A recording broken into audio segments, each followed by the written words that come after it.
বিভিন্ন আইন লঙ্ঘনের অভিযোগে প্রতি সপ্তাহেই সৌদি আরবে গ্রেপ্তার হচ্ছেন প্রবাসীরা। গত সপ্তাহেও এর ব্যতিক্রম হয়নি।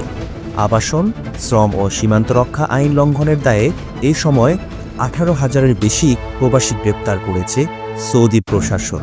গত 3 থেকে 9 এপ্রিল পর্যন্ত বিভিন্ন স্থানে অভিযান চালিয়ে তাদের গ্রেপ্তার করা হয়। এই সময় সৌদি থেকে বিভিন্ন অভিযোগে গ্রেপ্তার 8,126 জন প্রবাসীকে দেশে ফেরত পাঠানো হয়েছে। সৌদি স্বরাষ্ট্র মন্ত্রণালয়ের বরাত দিয়ে এ তথ্য জানিয়েছে মধ্যপ্রাচ্যভিত্তিক সংবাদ মাধ্যম গালফ নিউজ।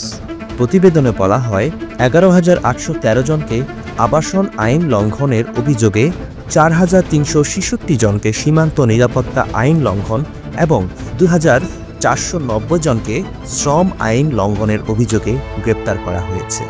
এছাড়া অবৈধ সীমান্ত অতিক্রম করে সৌদি প্রবেশের চেষ্টা করার সময় 1,497 জনকে গ্রেপ্তার করা হয়েছে।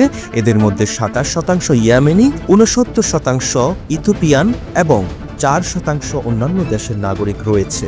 সৌদি আরব থেকে অবৈধভাবে পালিয়ে যাওয়ার সময় 51 জনকে গ্রেপ্তার করা হয়েছে। আইন লঙ্ঘনকারীদের পরিবহন, আশ্রয় ও নিয়োগের সঙ্গে জড়িত 17 জনকে গ্রেপ্তার করা হয়েছে। সৌদি স্বরাষ্ট্র মন্ত্রণালয় জানিয়েছে, অবৈধ প্রবাসীদের আশ্রয় ও পরিবহন সুবিধা দিলে অভিযুক্ত ব্যক্তিদের 15 বছর পর্যন্ত কারাদণ্ড ও 10 লাখ সৌদি রিয়াল জরিমানা হতে পারে।